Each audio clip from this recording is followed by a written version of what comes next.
అదే మా ఇల్లు. మా నాన్న సుబ్రహ్మణ్యం గారు. ఇది నేను, గీతా సుబ్రహ్మణ్యం.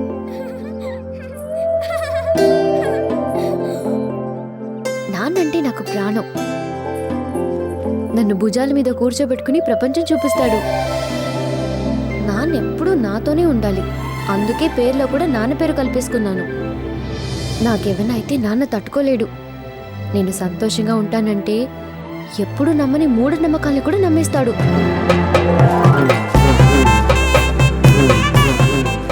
నేనంటే అంత ప్రేమ. ఇలా ఎందుకు నడిచావు నాన్న?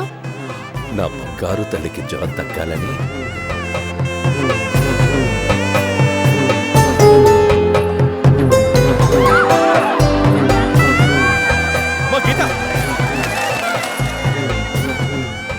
ఎందుకు ఇలా చేసావమ్మా? మరి నీకు తగ్గాలి కదా నాన్న. నాన్న ఫస్ట్ ముద్ద ఎప్పుడూ నాకే. మా అత్త నాకు తనంటే కచ్చి. పెళ్ళయింది, అత్తారింట్లో ఉండొచ్చు కదా. పండుగనా లేకపోయినా పరిగెత్తుకొచ్చేస్తుంది. వస్తుందని కాదు, నా ప్రేమలో వంతడుగుతుంది. అదే నా కోపం.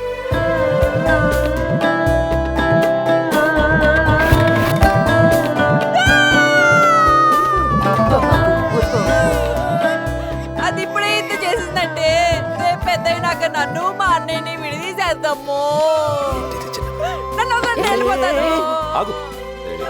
పాపం దానికేం తెలుసు, పసిపిల్ల కదా. చూడు, అన్నయ్య కూడా దాన్ని ఎరికేసుకొస్తున్నాడు. నువ్వు ఇక్కడ రావే, పని చెప్తాను.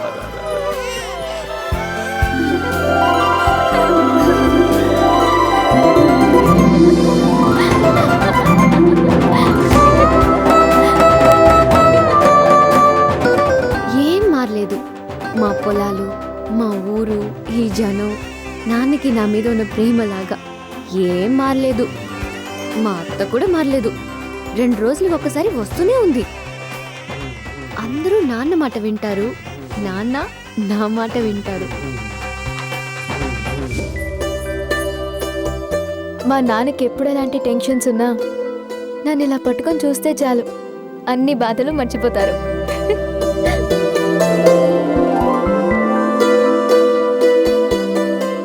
ఇంత హ్యాపీగా ఉన్న నా లైఫ్లో ఇలాంటి రోజు వస్తుందని నేను ఎప్పుడూ ఊహించలేదు. ఆ రోజు నా రిజల్ట్స్ వచ్చాయి. నేను వెళ్ళాను నాన్న. అదేంటమ్మా, నాకు మాత్రం నిన్ను పంపించాలనుంటుందా?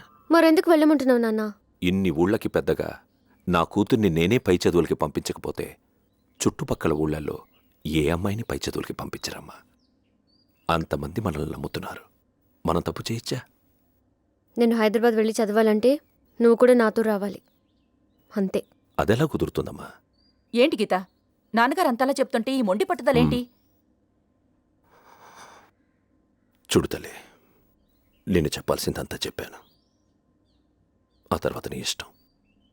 ఇందులో బలవంతమేం లేదు. సర్లే, వెళ్తాను. మంచిది. అయినా అక్కడ దిగులు పడాల్సిందేం లేదమ్మా. మీ మామయ్య దివాకర్ ఉన్నాడుగా, నిన్ను బాగా చూసుకుంటాడు. నీకు తోడుగా స్వాతి ఉంది. మీరిద్దరూ కలిసి చదువుకోవచ్చు. నాన్నెప్పుడూ ఇలా నవ్వుతూనే ఉండాలి. ఆ నవ్వు కోసం ఏవైనా చేయాలనిపిస్తుంది. అందుకే హైదరాబాద్ వెళ్ళడానికి కూడా ఒప్పుకున్నాను. కానీ నా లైఫ్లోకి ఇలాంటి వాడు ఒకడు వస్తాడని నేను ఎప్పుడూ అనుకోలేదు.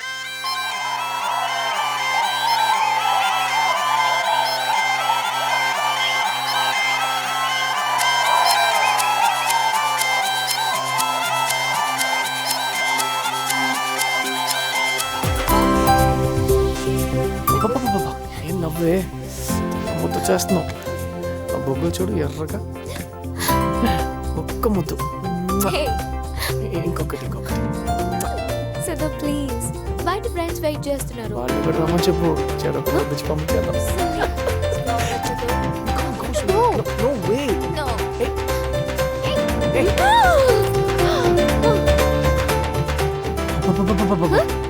ఆ కళ్ళేంటి? రియలీ నేను పూజకి హగ్ ఇచ్చానా? No way. తనే నాకిచ్చింది. నీకు నా పాలసీ తెలుసు కదా, ఎవరేది ఇచ్చినా ఇమీడియట్ గా తిరిగి ఇచ్చేస్తా. అలాగే ఆ హగ్ కూడా అప్పుడే అక్కడే ఇచ్చేసా. హలో హలో హలో, సిగ్నల్ లేదు. నేను ఎవరికి హగ్ ఇస్తే నీకెందుకే? పింకీరా, 2000 రూపీస్ ఖర్చు పెట్టాను. ఎవరితో మాట్లాడుతుంటుంది ఏంటి? రేయ్, మళ్ళీ నీ సోద మొదలెట్టకరా ప్లీజ్. ఆ పాప్కార్న్ నాది.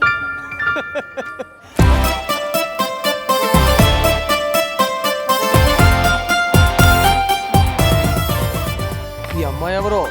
మా మావయ్య కూతుర్రా, మొన్న మధ్య హైదరాబాద్ వచ్చింది. ఓ, Charminar, Salarjung museum, zoo park అన్ని చూసేసారండి? తను చదువుకోవడానికి వచ్చింది. మా కాలేజ్లోనే జాయిన్ అయింది. ఏ గ్రూపు? మా గ్రూపే. ఈ అమ్మాయి మోగదా? ఏ మరి అన్నిటికి నువ్వే మాట్లాడుతున్నావు ఏంటి? నేను కొత్త వాళ్ళతో పెద్దగా మాట్లాడను. మాట్లాడొద్దండి.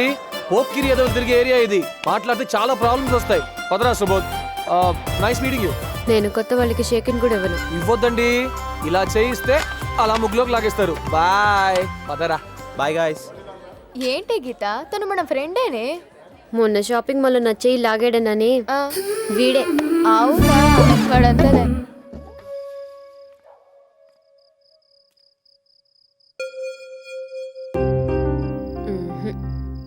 చాలదు. గీతా సుబ్రహ్మణ్య నీకు అంత పెద్ద పార్టీ ఇస్తే నువ్వు ఇలానా ఉండేది? హ్మ్? చెప్పు. ఏంటి? ఎప్పుడు నవ్వుతూ ఉండే సిద్ధు ఎందుకులో మన కూర్చున్నాడు? అమ్మ నాన్నతో టెన్షన్ అంతే. నాన్న షిఫ్ట్ అయిన దగ్గర నుంచి ఎప్పుడు ఇంటికి లేట్గా వెళ్ళినా అమ్మతో ప్రాబ్లం. నాకు అమ్మని హర్ట్ చేయాలని లేదు, అలాగని డాడ్ని ఇగ్నోర్ చేయలేను కదా. రెండూ తప్పట్లేదు. ఏంటి? నీకు కన్నీళ్లు రావని సుబోధ్ చెప్పినప్పటి నుంచి ఆలోచిస్తున్నా ఎలా అని. కొద్దిగా బాధలో ఉన్నావు కదా, వస్తున్నాయేమో అని చూస్తున్నాను. నేను ఇక్కడ సీరియస్గా చెప్తుంటే? నేను సీరియస్ రా. నాకు ఇష్టమైన గాజులు పోతేనే టకటక దారులు కారిపోతాయి. అలాంటిది నువ్వును మూడికి ఎలా రావాలి? ఇలాంటి మూడ్లో ఉన్నప్పుడు ఎవరైనా నవ్వమని ఎంకరేజ్ చేస్తారు. అది నువ్వెప్పుడు చేసేదే కదా. ఛాన్స్ దొరికితే ఇవి కూడా ట్రై చేయాలి. లైఫ్లో ఛాన్స్ తీసుకోవాలి బావా. ఒకసారి ట్రై చేయకూడదా? టకటక వచ్చేని ట్రై చేయి, ట్రై చేయి. అరే, ఈ స్మైల్ నీకు సూట్ అవుతుంది. మా నాన్న ఏమంటారు తెలుసా? నాన్నకి ఎప్పుడైనా ఏ టెన్షన్ ఉన్నా నన్ను ఇలా పట్టుకుని ఒక 5 seconds చూస్తే చాలు, అన్ని టెన్షన్స్ పోయి మనసు హాయిగా ఉంటుందంటారు. నువ్వు ట్రై చేస్తావా? ట్రై చేయి. పోవే. ట్రై చేయి, ఏ ట్రై చేయి. 1 2 3 చూసావా? ఇది గీతా సుబ్రహ్మణ్యం మ్యాజిక్.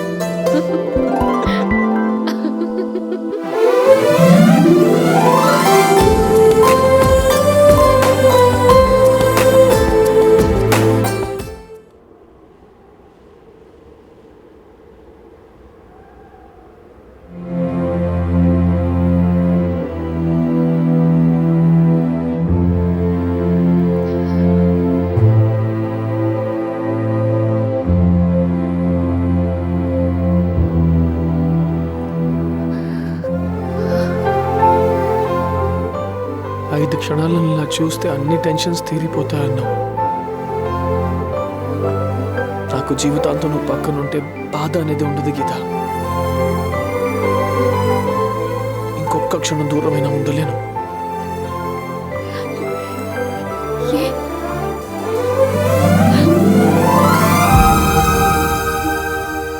ఎందుకంటే నువ్వంటే నాకు ప్రాణం. ఎందుకంటే ప్రతి క్షణం నువ్వు ఇలా నవ్వుతూ ఉంటే చూడాలని ఉంది. ఎందుకంటే నువ్వు నా దగ్గర లేకపోతే ఈ కన్నే లాగనంటున్నాయి.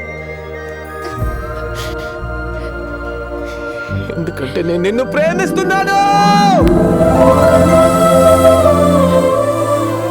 ఎందుకంటే ఇక్కడే ఈ క్షణమే నిన్ను పెళ్లి చేసుకోవాలని ఉందిరా.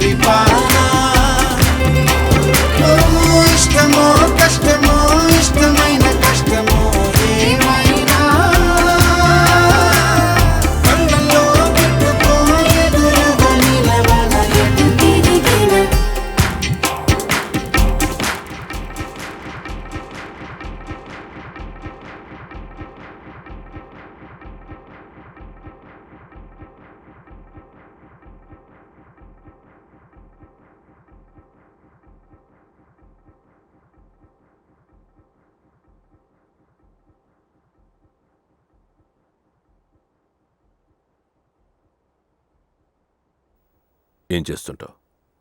ప్రస్తుతం నేను ఖాళీ సార్, కానీ ఎంబీఏ చదివాను కాబట్టి ఏ ఉద్యోగం ట్రై చేసినా వస్తుంది. ఆహా. అమ్మా నాన్న? నాన్న ఇండస్ట్రియలిస్ట్ సార్, రీసెంట్గానే ఫారెన్ నుంచి షిఫ్ట్ అయ్యారు.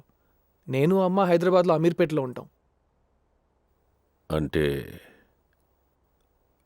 విడిపోయారా? అవును సార్.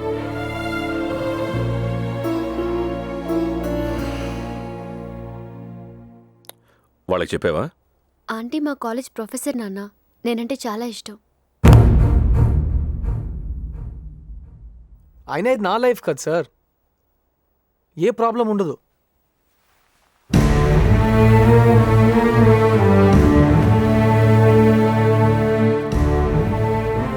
ఇతన్ని బయలుదేరమనమ్మా. తనని ప్రేమించాను నాన్న.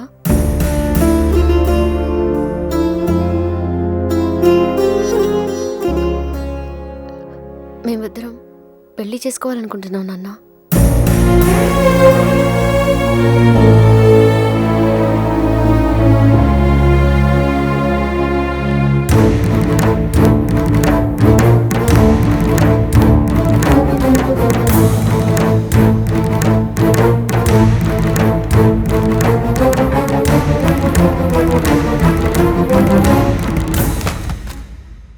ఇందులో దాని పెళ్లి కోసం కొన్న నగలు డబ్బులు ఉన్నాయి, తీసుకెళ్ళండి.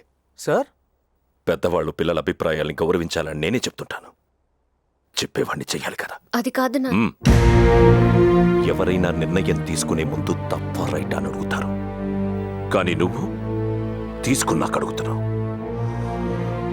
మీ నిర్ణయం నాకు నచ్చలేదు, నా అభిప్రాయం మీకు నచ్చదు.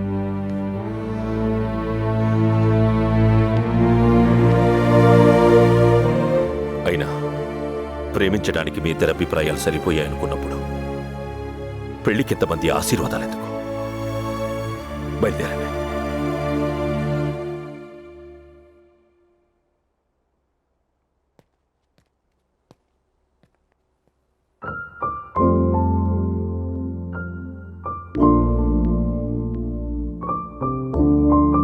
నేను బయట వెయిట్ చేస్తాను.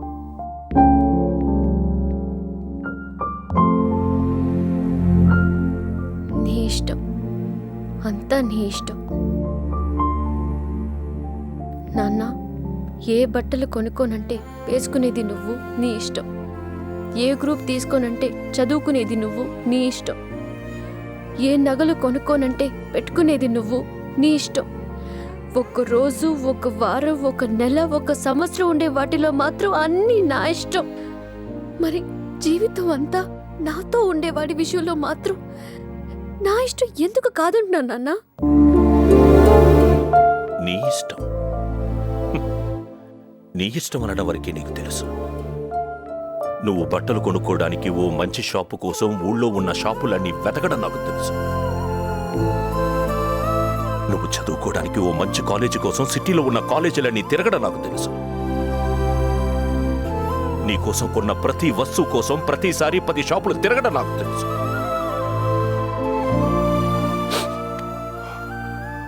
ఇప్పుడు కూడా చెప్తున్నాను, నీకు పెళ్లి చేయాలనుకున్నప్పుడు 100 సంబంధాలు చూసేవాణ్ణి. దాంట్లో నా కూతుర్ని గొప్పగా చూసుకునే సంబంధాల్ని వెతికి నీ ముందు పెట్టేవాణ్ణి. వాళ్లలో నీకు నచ్చిన వాడిని నువ్వు సెలెక్ట్ చేసుకుంటే అప్పుడు కూడా నేను ఇలాగే నీ ఇష్టం అనేవాడిని.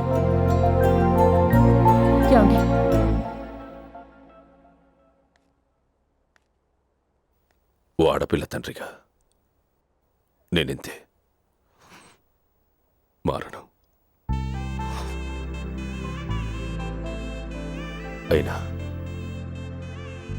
ఒక విధంగా నేను అదృష్టవంతుణ్ణి. ఈ చుట్టుపక్కల ఊళ్ళన్నీ గొప్పగా చెప్పుకునేలా నా కూతురు పెళ్లి ఘనంగా చెయ్యాలని మంచి కలలు కన్నా.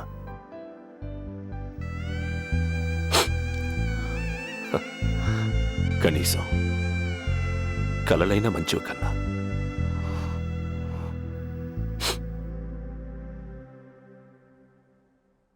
వెళ్ళను నాన్న. ఎందుకు వెళ్ళాలి? తనంటే ఇష్టమని చెప్తే మీరంటే ఇష్టం లేదని కాదు నాన్న. నాకు మీరిద్దరూ కావాలి. కుదరదు. కుదరాలి నాన్న. కుదిరేదాకా వెళ్ళను. మీరు చేస్తే తప్ప పెళ్లి చేసుకోను. అలానే అతను తప్ప ఇంకెవరి చేసుకోను. నేను మీ కూతుని నాన్న, మీ పోలికలే వచ్చాయి. నేను ఇంతే, మారను.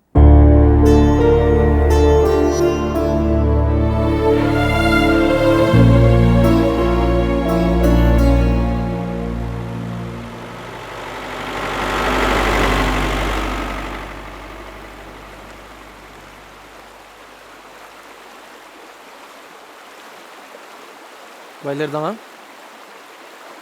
నేను రావట్లేదు సిద్ధు. గీత, నువ్వు టెన్షన్ పడకు. కొన్నాళ్ళే గీత, అన్నీ అవే సర్దుకుంటాయి. అయినా సడన్గా వెళ్ళి ప్రేమించుకుంటున్నాం పెళ్లి చేయండి అని అడిగితే ఎవరైనా ఇలాగే రియాక్ట్ అవుతారు. ఇదేం పెద్ద మ్యాటర్ ఏం కాదు. రాను సిద్ధు. ఇన్నేళ్లు పెంచిన అమ్మ నన్ను వదిలేసి నీతో వస్తే మనకు ప్రేమ అంటే ఏంటో తెలియదని అర్థం సిద్ధు. అవన్నీ ఓకే కానీ దా, నేను చూసుకుంటానుగా, పద వెళ్ళిపోదాం. మా నాన్నకి ఇష్టం లేకుండా నేను రాను సిద్ధు. ఏ చెప్తున్నాను కదా చూసుకుంటానని. ఇప్పుడు నువ్వు వస్తున్నావు రావట్లేదా?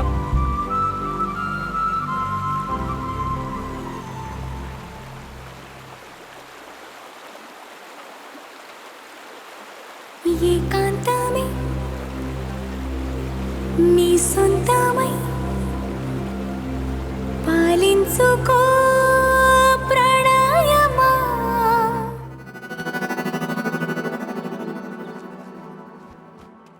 సార్, ఊర్లో అందరికీ న్యాయం చేస్తారు కదా, మరి మాకెందుకు సార్ ఇలా? పెళ్లి చేసుకుంటా ఉన్నాం, తప్ప? తీసుకెళ్ళమని చెప్పాను కదా. రావట్లేదు సార్. నా మొహం మీద చెప్తుంది మా నాన్నకి ఇష్టం లేకుండా రానని.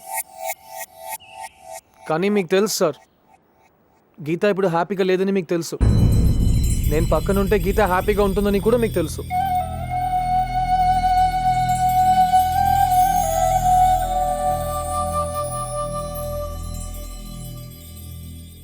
ఇన్నాళ్ళు ఊరికి పెద్ద మనిషిగా ఉండటం కష్టం అనుకున్నాను. మొట్టమొదటిసారిగా ఓ ఆడపిల్లకి తండ్రిగా ఉండటం అంతకంటే కష్టం అనిపిస్తోంది. నా వయసులో సగం వయసు లేని ఓ కుర్రాడు మీ కూతుర్ని నాకెందుకు ఇవ్వరు సార్ అని ప్రశ్నించాడు.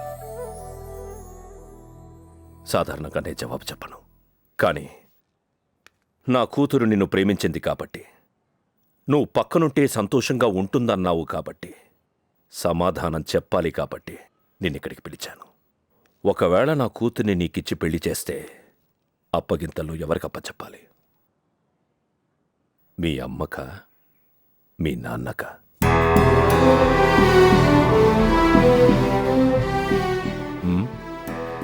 సార్, మీరు ఎందుకు అలా అడుగుతున్నారో నాకు అర్థం కావట్లేదు సార్. వాళ్ళు కలిసి ఉండడానికి విడిపోవడానికి మా పెళ్ళికి సంబంధం ఏంటి సార్? సంబంధం లేదు కదా. నీ పెళ్లికి నీ తల్లిదండ్రులకి సంబంధం లేదు కదా.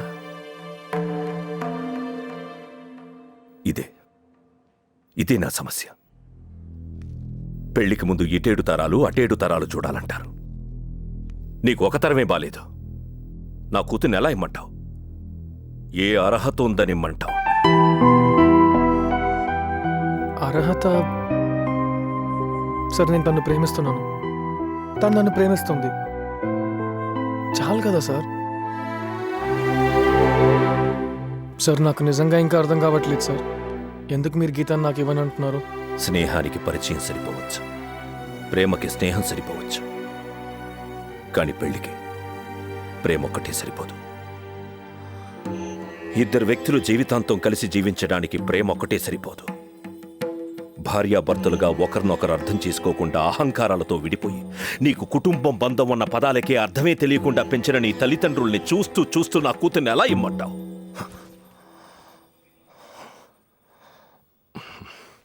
చూడు, నీ తల్లిదండ్రుల్ని కించపరచడానికో నేను బాధ పెట్టడానికో నేను మాట్లాడటం లేదు. ఓ ఆడపిల్ల తండ్రిగా నా కూతురికి పెళ్ళయ్యాక పుట్టింటికి ఎప్పుడు వెళ్ళిపోతామా అని కారణాలు వెతుకునే పరిస్థితి రాకూడదన్న భయంతో మాట్లాడుతున్నాను. మీరు చెప్పేది చూస్తే వాళ్ళిద్దరిని కలిపితే మా పెళ్లి చేయడానికి మీకు ఏం ప్రాబ్లం లేనట్టు ఉంది సార్.